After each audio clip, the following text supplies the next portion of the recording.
திரு கருணாநிதி குடும்பத்தை பொறுத்த வரைக்கும் எடுத்துதான் பழக்கம், கொடுத்து பழக்கமே கிடையாது.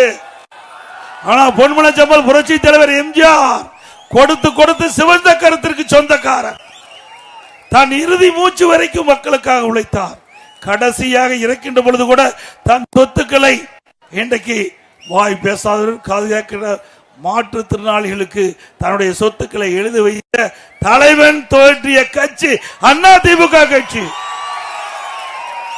புரட்சி தலைவி அம்மாவில் தன் உடலில் ஏற்பட்ட நோயை கூட பொருட்படுத்தவில்லை. இரவுகள் வராமல் மக்களுக்கு நன்மை செய்தார்.